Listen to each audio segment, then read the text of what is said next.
Hey everyone, Gill Gross here, and it is time for another Mailbag where I answer your questions, hot takes, observations, and ultimately your comments about tennis or anything else. You left your comments on the YouTube posts tab and in my Discord server, and I also have one Apple podcast review, which I'm tempted to just cover right now, get it out of the way.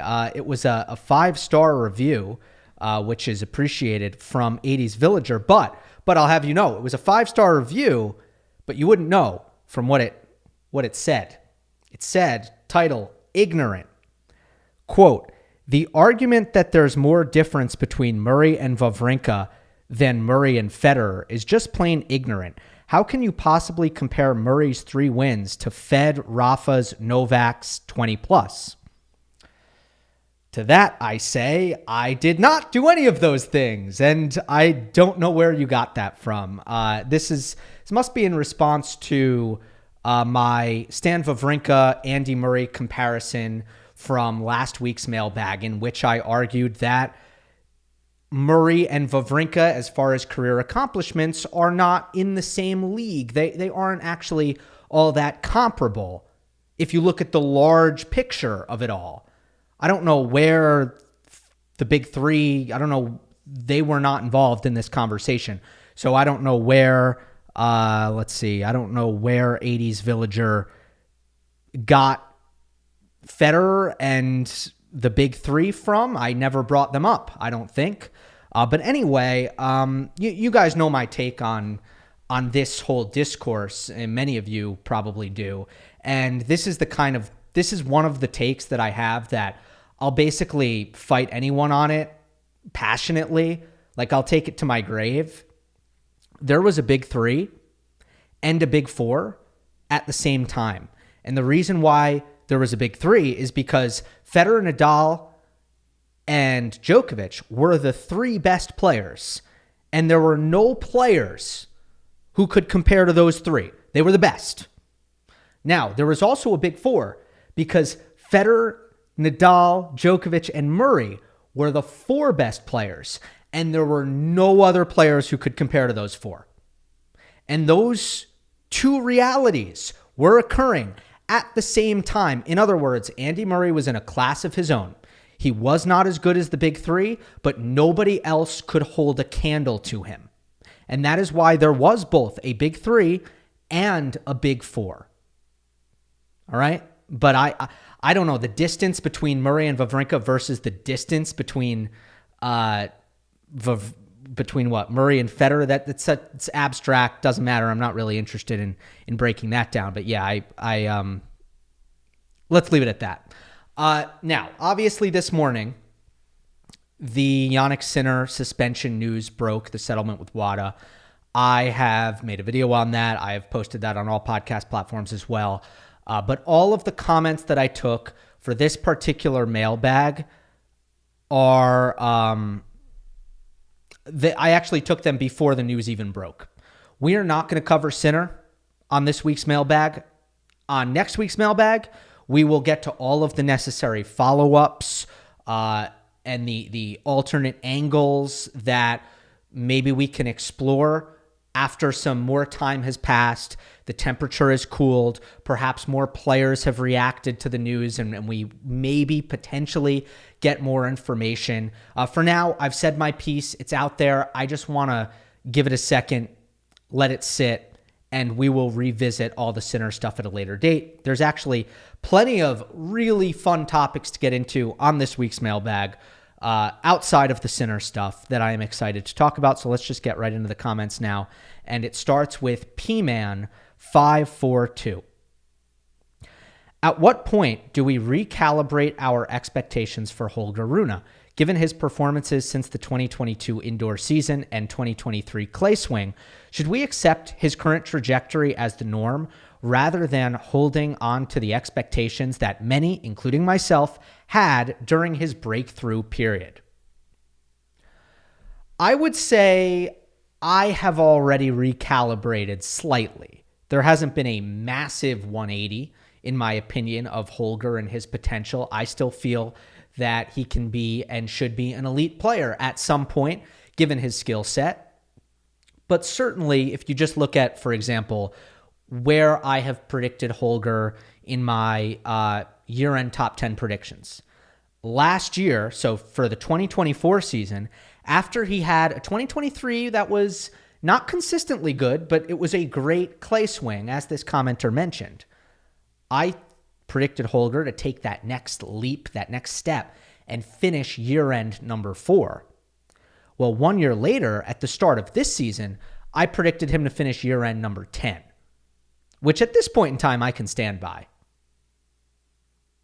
even if the results in the last few weeks have been rough. So, yeah, I have recalibrated my expectations a bit. There's no doubt about it, because it has proven to be more difficult for Holger to take the next steps in his game than it would have previously seemed to be back in 2022 or certainly 2023. I do want to talk about what I've seen, though, in his last 3 events, where he dropped a match to Hamad Medjedovic at the Davis Cup, a loss that has aged rather well considering Medjedovic's success in Marseille this week. But he also lost second round in Rotterdam to Pedro Martinez, and he lost first round in Buenos Aires to Mariano Navone. Now, he has said that he had the flu in Rotterdam, couldn't get his fever down, wasn't feeling well. And then in Buenos Aires, he said, well, I still wasn't feeling 100%. So I would almost be tempted to say that any evaluation of Holger Rune right now at this moment feels reactive, but I can't quite go that far, because I feel that this kind of thing, it is happening a lot. And it has me questioning, does Holger have trouble playing decent tennis, or living up to sort of his top 20 level when he's not feeling great physically? Which any player will tell you, there's going to be a handful of tournaments every week, whether it be illness or something physical, you're just not going to be feeling great. And there's a range in terms of how well a player is able to fight through that, depending on who they are. And what I'm seeing for Holger, and it's a little bit harsh, there are too many weeks where you get a no-show, where you just get Rune as a shell of himself, not even almost playing up to his standards, and you end up getting some lopsided defeats, which we got last March. And I just wanted to look at the stats here, which I did. How do we measure that, a no-show performance? Well, let's just say if you lose a set 6-love or 6-1 and you're as good as Holger, you probably, and occasionally it's going to happen no matter who you are, but that is sort of indicative of sort of your no-show. And in his last 3 losses, he's lost a 6-1 set in all 3. So I looked at the stats over the last year. Turns out Holger has lost 6-1 or 6-0 10 times in the last year. He has won 5. So a guy who is world number 12 loses 6-1 or 6-0 twice as often as he wins 6-1 or 6-0. But I also think that it's important to compare that number 10 with the players ranked around Holger. And what I did here, I didn't do a really comprehensive or deep numerical analysis like maybe a Jeff Sackman at Tennis Abstract would be able to do. But I decided one fair way to do it would be, let me just look at the guy above Holger in the rankings and the guy below Holger in the rankings and see how they fare in this same exact stat. So Stefanos Tsitsipas is one above Holger. He has taken 2 such losses in the last year, 6-1 or 6-0. It's happened twice to Steph. Grigor Dimitrov, 1 spot below Holger. It's happened 3 times to Dimi. Again, it's happened 10 times to Holger. So I do think that this is something that is a weakness of his right now, that sometimes it's just that you get a lot of no-show weeks, essentially. And look, like, what did we see last week? Alcaraz was sick in Rotterdam. De Minaur was sick in Rotterdam. That was the final. Jannik Sinner was sick when he played Holger Rune at the Australian Open. Jannik won the match. He found a way. So it is important to be able to fight through this stuff. But big picture with Holger, I'm willing to give him some more time right now with Lars. And, look, just a reminder of Holger's age is always appropriate at this point in time because he feels like he's been around a while, but he's still 21. He is still 21 years old. So, hopefully that growing continues. Let's go to, that was the top liked comment, by the way, in the posts tab. Let's go to KO Slice 1560. What are your thoughts on the Rybakina-Vukov situation? And do you think this debacle will cause new rules/oversight to be created in tennis regarding how coaches and players interact with each other? On the contrary, I think that this situation was the safeguarding measures that the tour implemented. I don't know if it was last year or even further back, but this was actually the system at work. So I don't think that this is going to be a situation where the WTA looks at their policy and thinks, we might need to tweak something here. I think this is a situation where the WTA looks at their policy and they actually give themselves a pat in the back because they have potentially protected a player who needed some protection under the policy that the WTA implemented. But it is worth also kind of going further into this topic, I think, which is a complex topic. There's complexity here. And there's complexity, which I don't think has always been appropriately acknowledged. But there's complexity because Elena Rybakina is an autonomous adult who gets to choose who her coach is, right? And has stood behind Stefano Vukov throughout this whole process. On the other hand, it is notoriously difficult for victims to exit abusive relationships because there is an imbalance of power. And as a society, I think we've come to terms with the fact that sometimes there needs to be some external meddling in order to alleviate those situations. And I think the fact that Rybakina fired him and then rehired him 3 months later, that is not normal. There is a reason in all my, I've never seen that on the tour. And the reason is when you fire a coach and you try someone out new, normally you, at the very least, give that new relationship a chance. And you don't have such a strong attachment or dependency on the previous relationship that you change your mind a couple of months later. That is not normal. The fact that she landed Goran freaking Ivanisevic, and for whatever reason, she was still convinced that she needed Stefano Vukov back within 1 or 2 weeks of working with Goran. That is not normal. So that's what we saw on the outside, right? But I was, admittedly, a little bit uncomfortable taking a stance on this when I had no specifics on this situation. And now we do have some more specifics because people who, with knowledge of the investigation, leaked some information to The Athletic.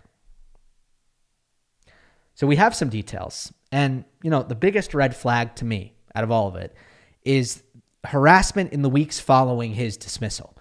Because any professional coach respects boundaries in that situation. If you have been fired, you move on.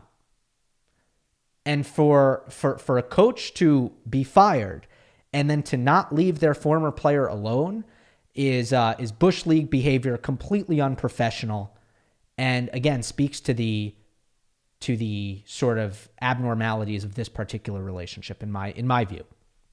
The investigation also found that Vukov pushed Rybakina past her physical limits, causing illness, which is interesting because without going further into it, without knowing more, it'd be interesting to actually delve further into those details, like how did the investigation prove that and what exactly was he doing? But the reason I bring that up is because it was really concerning last year, and it felt off last year how often Rybakina was out with sickness or sidelined for just missing so many tournaments. I think she actually played all 4 slams, but I think she missed 5 Masters 1000s out of the 10. So, another thing where we kind of saw something on the outside that we thought might have been shady, and then the investigation sort of said, well, yeah, it was your worst fears. The verbal abuse stuff is probably the most interesting. Honestly, I think if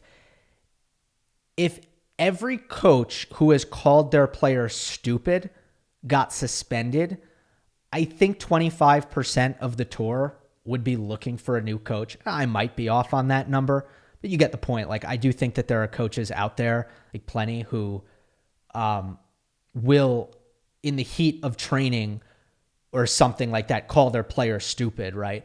But then the you'd be nothing. Essentially, he said you'd still be in Russia picking potatoes, or which is to say you'd be nothing without me. That's the kind of comment that is just maniacal. I mean, it is horribly hurtful and comically false. And I think kind of goes a little bit past what I would have some tolerance for. I would have some tolerance for like tough love, hard coaching. I think we see it in all other sports. You can believe in it, you cannot believe in it, but it is really common in coaching. In tennis, probably a little bit less, but I would have some tolerance for that. That goes past that line, that comment. There may or may not be a romantic element to this. And I mean, this is where like, I don't even know what I can say about this, right? I feel completely unqualified and unfit to even talk about how that fits in, but it should be said. So again, I mean, Elena continues to stand by him, but if she wants anyone to believe that this is a healthy relationship, she's going to need to explain a lot more than what she has, because right now it just appears that she is being manipulated. It's kind of how it appears on the outside, and it's been sad. It's been dark to see this, and hopefully this is a situation where I don't know, where some of the outside forces will have actually done some good in helping Rybakina and her overall well-being. I hope. All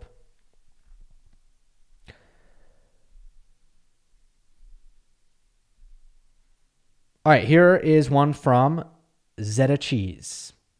What are your thoughts on the US Open mixed doubles changes? The US Open is getting backlash from the doubles specialists and some fans. Personally, I felt like the mixed doubles tournament needed some kind of change no matter what, since it had so little fan interest. The changes the US Open are making are on the extreme side, though. Yeah, I'm glad somebody brought this up. Mixed doubles will no longer be during the 2-week allotment for the main draw. It's going to be the week before, qualifying week, known at the US Open as Fan Week. Instead of a 32-team draw, it's going to be a 16-team draw. It's going to be played over just 2 days. It's going to be a fast 4 format, 10-point tie breaks as the final set. So they are exhibitionizing the mixed doubles tournament. There's no doubt about that. They are doing away with tradition, and they are certainly hurting a lot of the doubles players who are able to participate in this event and earn both, the prestigious kind of the prestige associated with playing in a major event and potentially winning it or going deep, and also some extra money, even though the prize money for mixed doubles was not all that significant if you compare it with some of the other events, like obviously the singles and even the men's and women's doubles. This is an area, before I go any further, this is an area where I do have conflict of interest that I must disclose, and I will always disclose it in instances like this. I work for the USTA, I work for the US Open, so I am always going to sort of have that conflict. No matter if I'm saying how I honestly feel in my heart or not, that conflict exists, right? And I am going to hesitate before like ruthlessly bashing the USTA, even if a scenario came up where I felt like maybe I felt that way on the inside. I might be careful there. So I just want to disclose that conflict of interest. But that said, I feel like this is a pretty easy one for me to talk about. This is without a doubt terrible for a lot of touring doubles professionals. Doubles players feel like they are getting shoved to the side, and they are not wrong.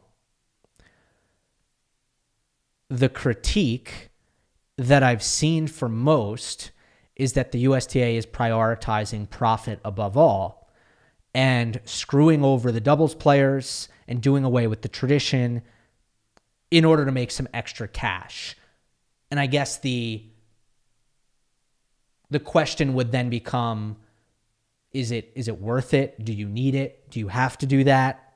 Should you do that?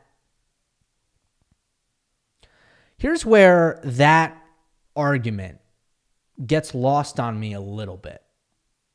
The argument that this is the bad side of capitalism, where you are, hurting individuals and you are not valuing tradition because you're favoring profit. Here's where that gets lost on me a little bit. Fan Week at the US Open is free. I'm not acting like Fan Week doesn't make the US Open any money. Okay, they still sell honey deuces. They still sell food. It is a great sort of marketing ploy for the event. ESPN gets some streaming stuff, or the TV rights holders get some streaming stuff that, maybe the US Open can dangle as a carrot in rights negotiations.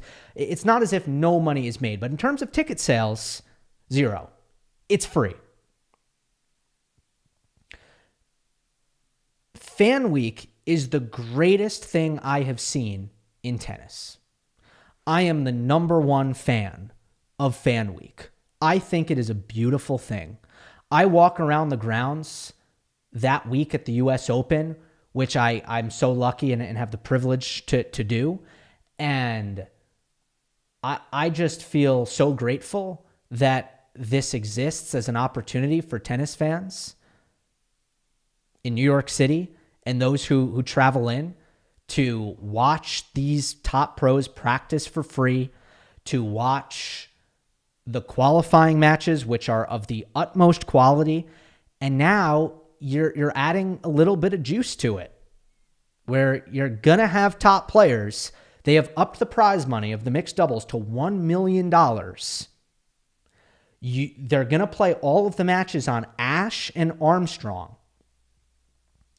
Monday through Thursday at a slam for most players is high intensity anyway. So players aren't going like full energy conservation, rest. No, like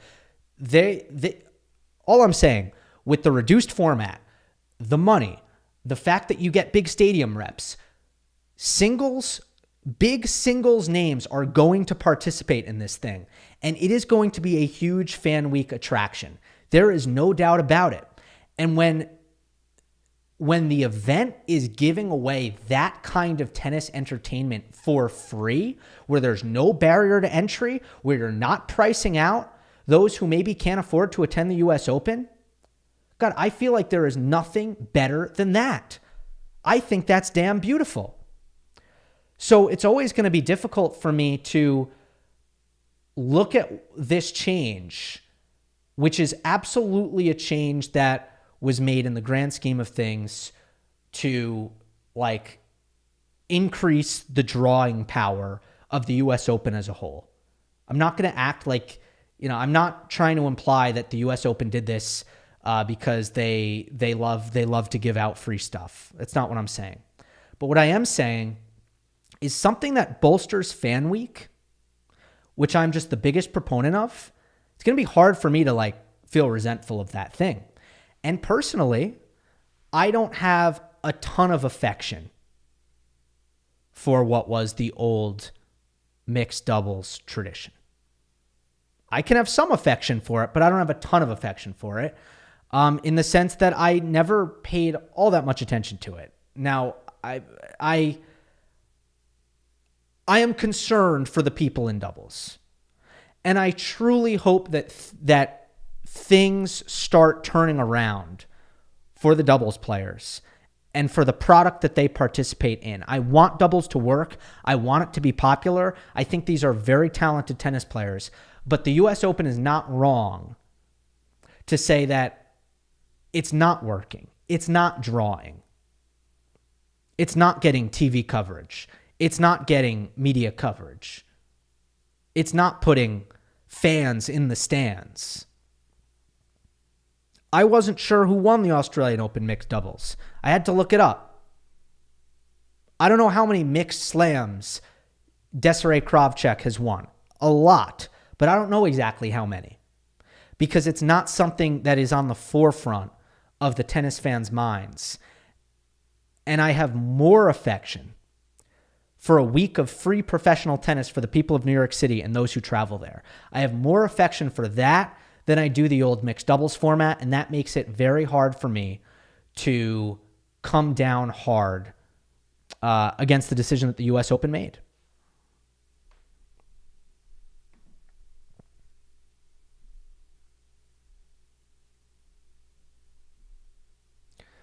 All right, let's go to Claudita23. Hi, Gil. Can you talk about the rivalry or lack thereof between Iga Swiatek and Jelena Ostapenko? After the Doha semifinal, Ostapenko leads 5-0. It's obvious Iga struggles with big hitters, but she's found ways to beat them or at least go the distance.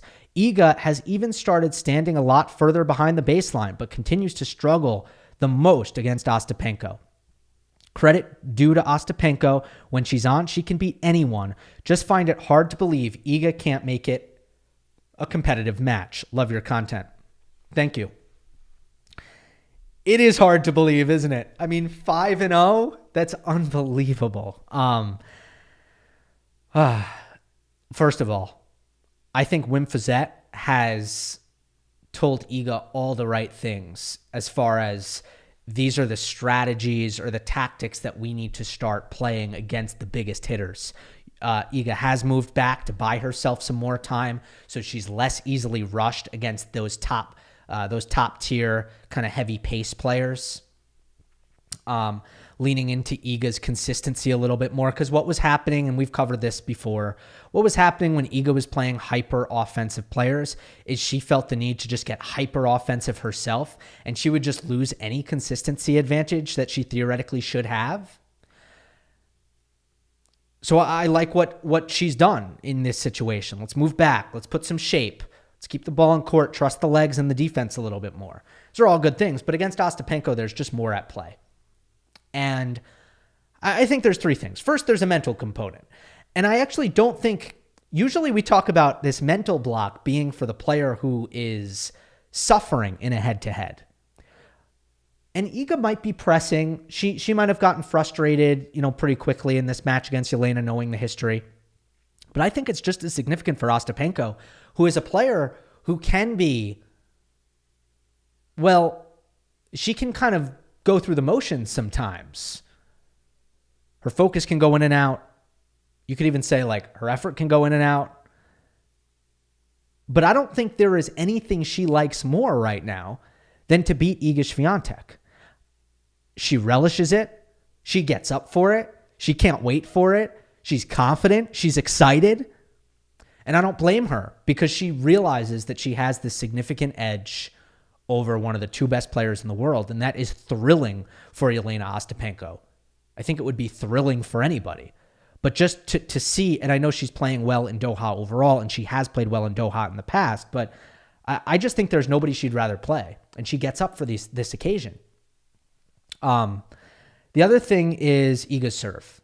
It's just the way Ostapenko wins return points is she crushes returns, and you have to serve well enough to make it so that she can't crush returns. I mean, it's that simple, right?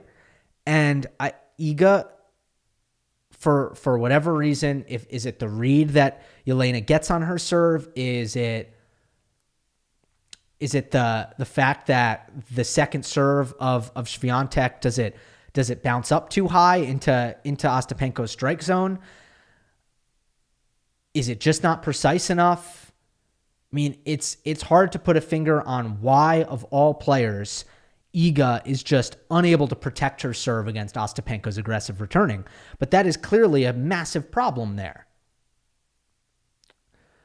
And then the third thing, it is unbelievable how often Iga is anticipating the wrong direction against Ostapenko. She is constantly jumping or leaning the wrong direction. She has no read on Ostapenko's ground strokes. And I know they're difficult to read in general, but I was watching the match and it's like, oh my God, she goes the wrong way, it seems, every time, which is incredible. And there was one point that I think almost hammers home both points, and I couldn't believe it when I saw it. Iga hit a second serve on the deuce side, and as soon as she struck the serve, she backed up and recovered hard to her left. Like, she backed up and went left. And Ostapenko, on her backhand return, hit it inside out. So Iga, first of all, was so terrified of Ostapenko's offensive returning. She hit the second serve and basically retreated rapidly and then got the anticipation wrong on the return. And it looked like such a crazy thing to see, a player of Swiatek's caliber just being so terrified of Ostapenko's return. To the point where she feels the need to essentially desperately put herself in reverse as soon as she hits the second serve. It was, I don't know, it's wild. This one is from Hayden. Hi, Gill. Curious about the timing of Buenos Aires in relation to Indian Wells and Miami. Why would players like Zverev and Rune want to play on clay before these two massive hardcourt events? The first thing I'd say is the world of appearance fees. Very relevant. It is possible that the Golden Swing events offered Holger and Zverev more money. And they decided, okay, we'll go to the tournaments offering me more money to appear. So that's a possibility. I obviously don't know that for a fact, but that plays a role in this kind of thing. And ultimately, you've got plenty of time to prepare for Indian Wells. You have a hardcourt event in, is it Cabos or Acapulco? Sorry, I forget, but either I think it's Acapulco. You have Acapulco the week before Indian Wells. So you get a whole week of hardcourt reps. And then remember, Indian Wells, if you're a top seed, that doesn't start until the next week on, if you're a seed, you're not going to play until Saturday or Sunday. So you have 2 weeks of hardcourt prep, really, if you want it. Plenty of time to transition. That said, the point you're making is not a bad point, because the tournament organizers in Rio and Santiago, Chile are both saying that it's difficult for them to draw players because a lot of the players don't want to play on clay. They don't want to change surfaces, whether they feel it's bad for their body or it might mess up their game. They don't want to go back and forth, which is understandable. And this is why they're actually considering changing to hard courts, which it just, for me right now, it wouldn't feel quite right. But also, Rio has a beautiful hard court facility that they built for the Olympics. It's 10,000 seats, and I believe it's going unused. So, I mean, yeah, it's intriguing.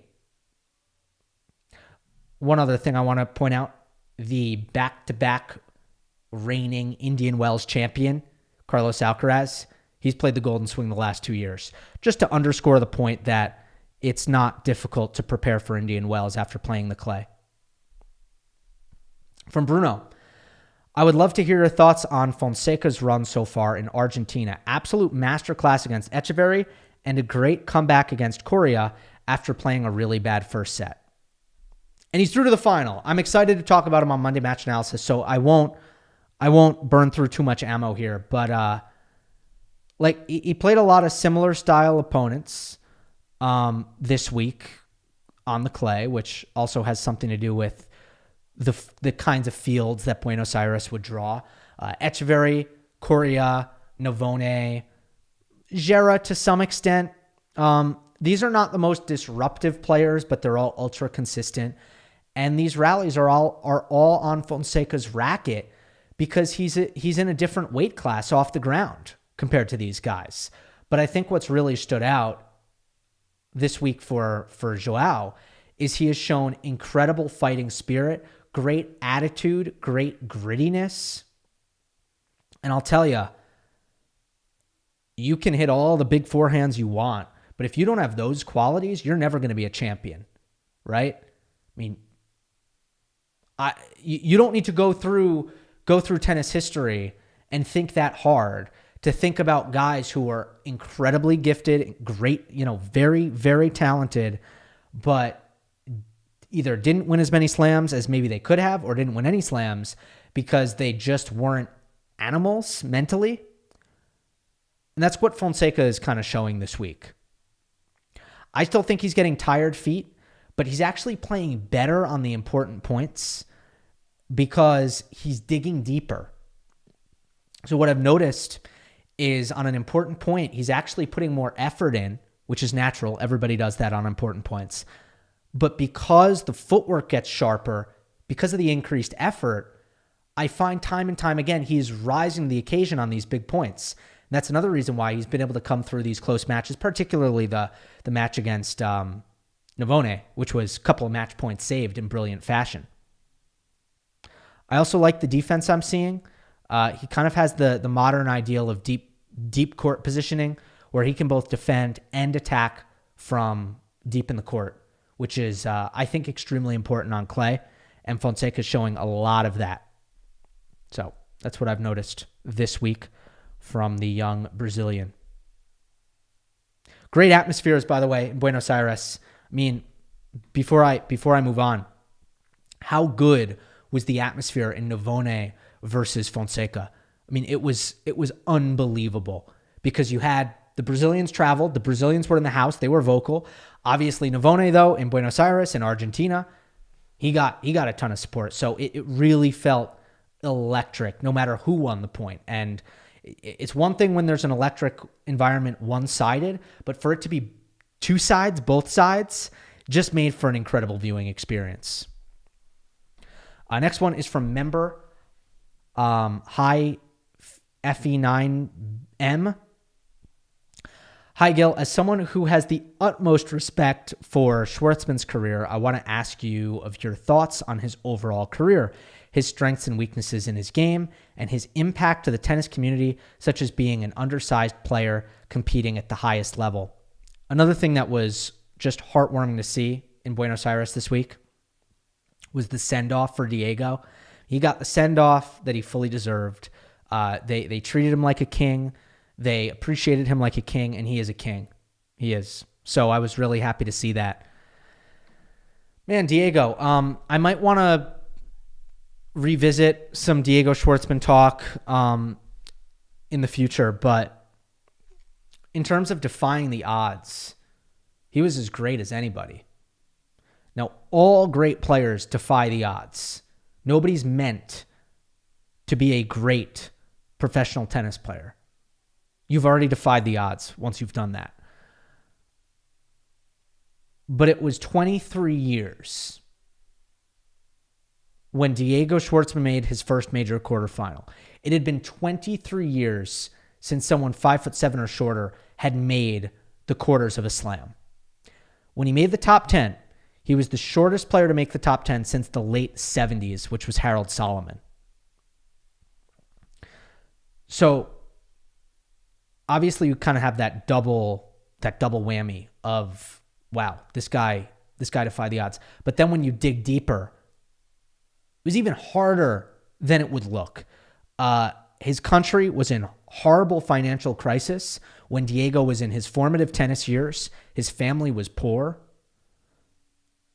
and they had to really scrap to support Diego in his career. So that's the origin story. it did take him a while to break through. He was 22 years old when he cracked the top 100. That is old. And at no point did he say like, okay, I've already gone further than anybody thought I was going to go. I'm good now. I can take my foot off the gas. I can start coasting. I can stop improving. He never got to that point. And look, game style wise, quite literally every win that he secured required more effort. The fact that he could not gain much of an advantage with his serve, and he had to still win tennis matches at the highest level with a serve that was the worst in the top 20, worst in the top 50, essentially a point starter. It is so incredibly difficult to do that. But I don't want to just say it's hard because you have to work a lot and you have to run a lot. Now, it is true you have to work a lot and run a lot. There's no doubt about that. But to diminish the skillfulness that it takes would be a mistake. Diego was a spectacular ball striker. I would put up his backhand against anybody's. So consistently deep, consistent, penetrating, so good on the run, so good at absorbing pace. I mean, what a beauty of a two-hander he had. The quickness in his positioning was unreal. He recovered in an instant. The lateral movement was so good. Like you felt like you were dragging him off court, and then suddenly he was back in the middle. And he also went north-south as well as anyone. He moved in and out of the court extremely well. And part of the reason why he wasn't defensive as a player is because he was so good at moving inside the court and actually taking time away, taking the ball early on the rise. If you look at like how he beat Rafa Nadal, and by the way, he played Nadal pretty well throughout his career. He beat Rafa in Rome 2020. He was taking the ball early inside the baseline. That's, he felt like that was required in order to sort of take the ball before it jumped over his shoulders. And he had the skill to do that, the hand-eye to do that, the movement to be able to hug the baseline and get in position in time. And his soft skills were good too. He couldn't come forward unless he had a big advantage because he didn't cover the net all that well. But his volleys were cash, and his backhand drop shot was a big weapon. It was a really good shot for him. So he had so much skill. He was just unbelievable player to watch. And I'll miss him. I'll miss him a lot.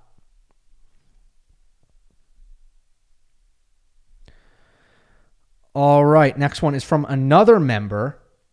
Try to give members priority in the mailbag. You can hit the join button on YouTube to become a member. Contribute $2 a month to the channel. It goes an incredibly long way, and it is very much appreciated. It is from Ali Go. Hi, Gil. I would like your thoughts on Chile v. Belgium, Garin v. Bergs incident. Did you listen to the Chile team speak about it? I thought it was reckless carelessness out of exuberance. Really disappointing and hard to understand what Chile did wrong here. If you did that to the ump, a spectator, or a linesman, or a ball boy, he would have been gone. But a player, sweet as, nothing to see here. All right, well, first of all, Chile did nothing wrong.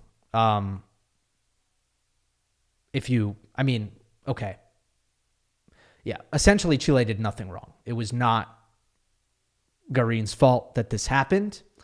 And I also agree that if you ran, even in celebration, I believe if you ran into an ump or a spectator, or a linesman, or a ball boy, you would likely be defaulted. I would agree with that.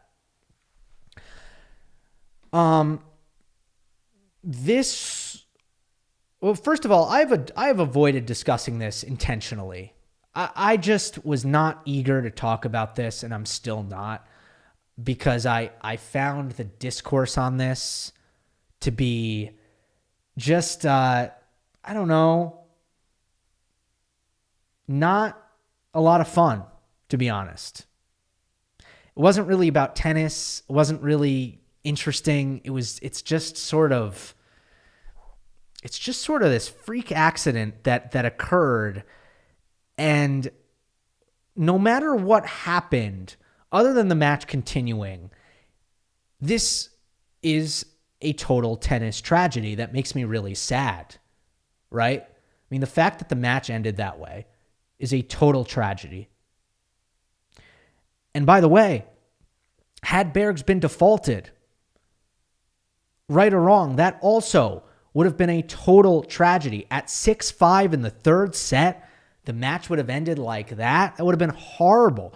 The match ending like that in Belgium's favor, also horrible. So the point I am making is the fact that this happened is in tennis terms, right? We understand that in the larger context of the world, there are worse things. But in the confines of tennis, this was a horrible thing that just sucked to watch. And here's how I view it. Zizou Bergs was celebrating, he was running, and he was not looking where he was going. Cristian Garin was disappointed in getting his serve broken. He was looking down at the court. He was walking. He was also not looking where he was going. He was looking down. And they collided. Now, obviously, the guy who was running is more to blame. He is more at fault than the guy who was walking. Like, that's just common sense. But there is not a lot of space between the net post and the chair. And at every change of ends, the two players both need to cross that area where there is not a lot of space, which is why you often see a player stop, wait for one player to cross, usually whoever got there first, wait for one player to cross, and then go. And it requires a little bit of awareness, which usually isn't a problem because usually both players are walking. But it requires a little bit of an awareness to say, okay, am I going to go first? Are you going to go first? Like, how are we timing this so that we can pass this small area where we both need to pass? They collided. It was a collision. And Bergs, by rule, absolutely could have been defaulted. The rule states, quote, team members should not at any time physically abuse any official, opponent, spectator, or other person within the precincts of the site. For the purposes of this section, physical abuse is the unauthorized touching of an official, opponent, spectator, or other person. Okay? So, no physical abuse. Physical abuse is defined as unauthorized touching. Yeah, Bergs could have been defaulted. But at the same time, you can't act like this is not a judgment call based on a case-by-case basis. It's not a black and white rule. What is unauthorized touching? This was an inadvertent collision. Is that unauthorized touching? An inadvertent collision between the two players? Do we want to get...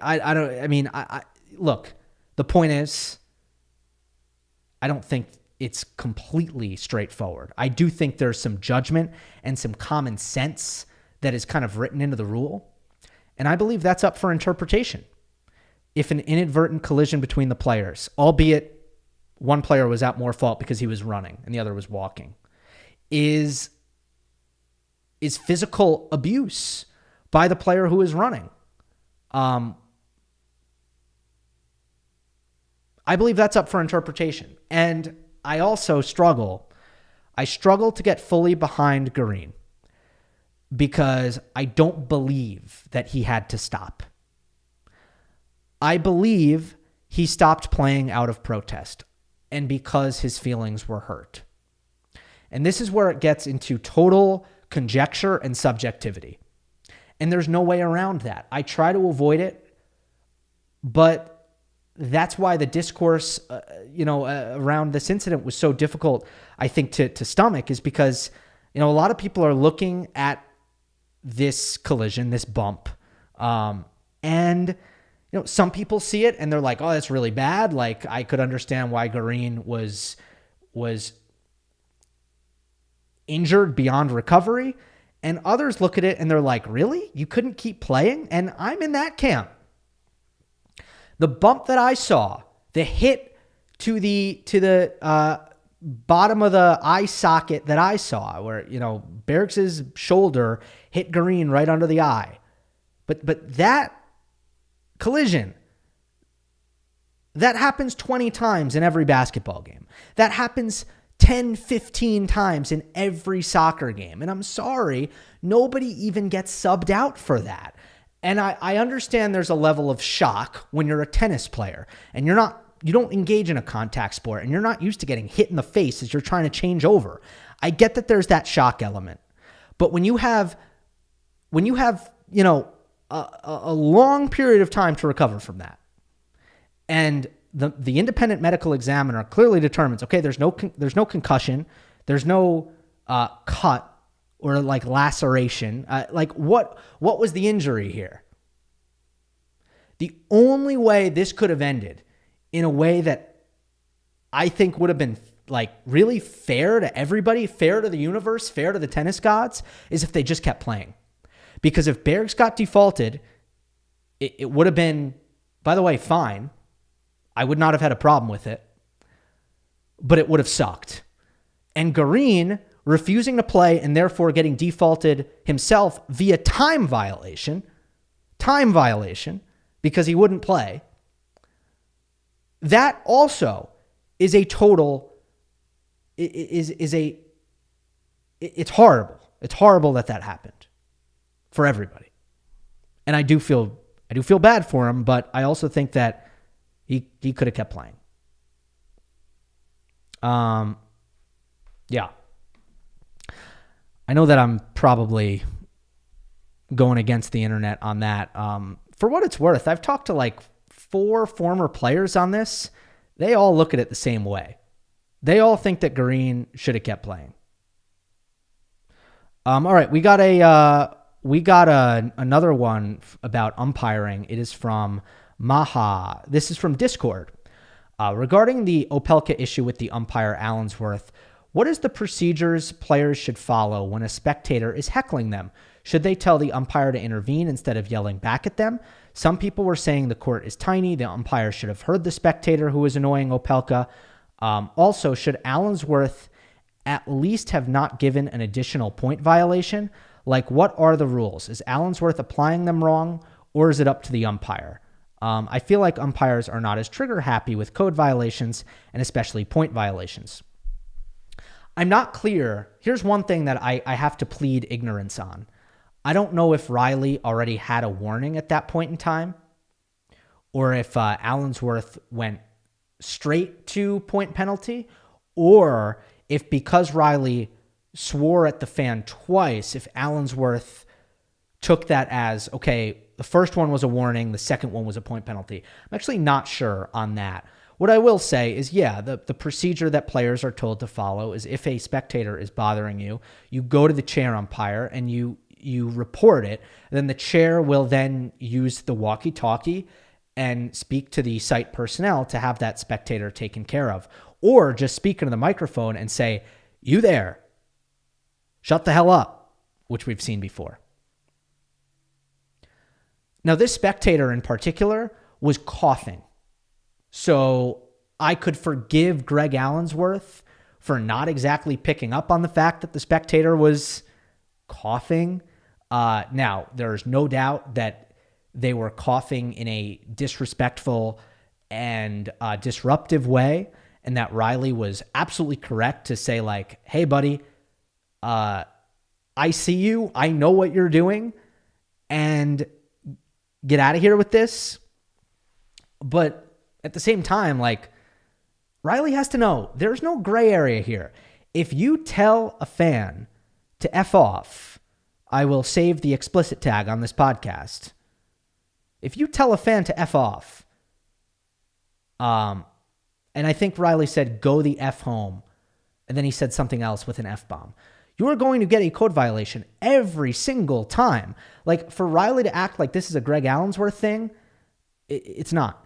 Every chair umpire in the world would have given Riley a code violation there. or at least a warning, whatever. Again, I'm a little bit unclear on what the details are, as far as like why it was a point instead of a warning. But it doesn't matter how disrespectful a fan is being. And we saw this with Shapovalov last year. If you yell at a fan with expletives, you're getting a violation. Like, you're getting a verbal abuse. You just are. Let's go through some rapid fires here. From Tony, is Big Three healthiest for tennis, or would you prefer to see 4 or 5 real contenders for a slam? If so, who? Thank you, Gill. Would love to see Roddick collaboration soon. I'd love it as well. Again, the invitation has been extended. If it does happen, it'll be all thanks to you guys harassing them, because without that, there'd be no chance of it happening. I'm not saying to harass them. And I use the word harass tongue in cheek. Please don't actually harass. What's the ideal number of slam contenders? I think 3 is pretty good. I think 5 is also solid. You got to build stars. So I actually think it's more about longevity, and that you don't have sort of your flash in the pan, sort of like, I don't really think it's good long-term for the sport to have too many unsung Cinderella slam runs that, you know, go win a major title and then kind of never contend again, or they don't regularly contend. I don't think that is good for star building.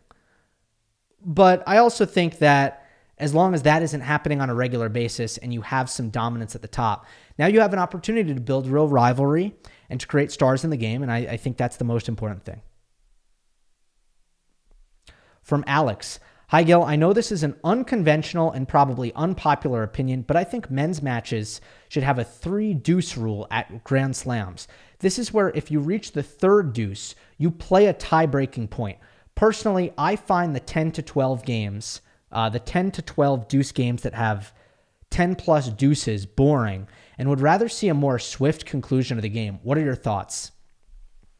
I kind of agree. And I don't think it's popular opinion either, but it really depends. Here's the weird thing. It depends on where they are in the set. Like, if it's 5-all and you give me a 10 deuce game, I'm probably pretty enthralled by that. But if someone is up a break at 3-1 and we're playing 10 deuces, now I feel like the match is kind of stuck. Like, it's not going anywhere. And it's like, can we advance this? I've definitely felt that before.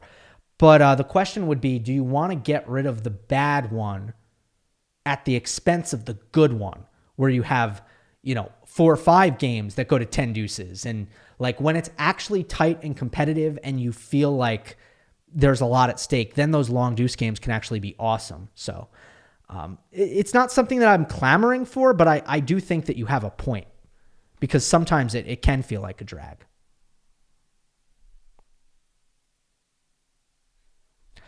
From Oakby. Hi, Gil. I'm being lighthearted here. Not serious, but just curious. I've heard you say that 2/3 of your audience are international, meaning non-Americans. So why don't you use the metric system in your podcasts so it's easier to understand for your international audience?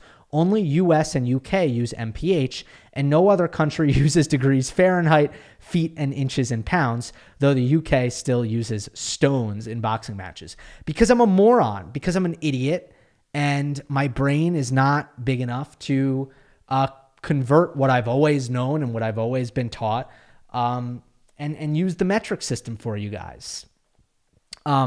That's mainly the reason, is that, like, I don't think in Ks. I think in MPH. And also, by the way, the biggest viewing audience by far is still US.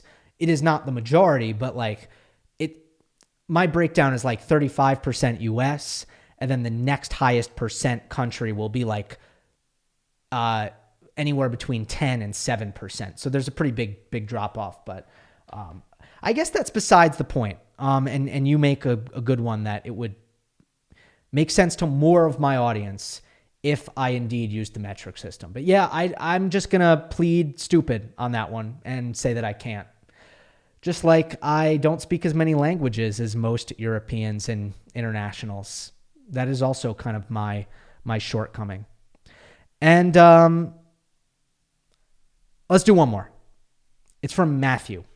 Got to ask the hard questions, Gill. Followers of the Gill Gross YouTube channel must know. When you play tennis, are you a nose strip guy? Thanks for all the content you do. This is a great question because I think I want to purchase myself a nose strip. I'm very tempted. I want to know what Nico Jarry is feeling out there, what Carlos Alcaraz is feeling out there, Casper Ruud.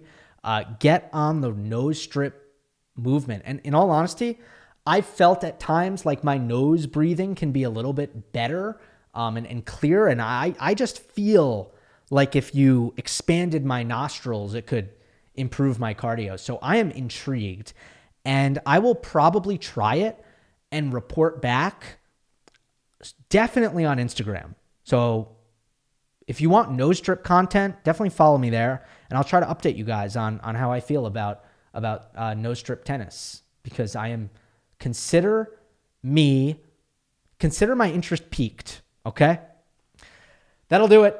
Monday match analysis obviously coming up soon with Rio and Del Rey and Marseille. Some combination of those three. I'm not exactly sure what the breakdown is going to be, but that's what's in store. So look out for that. Make sure you see the Sinner breakdown of the settlement if you have not seen that. Hope you enjoyed. Don't forget to subscribe. I'll see you next time.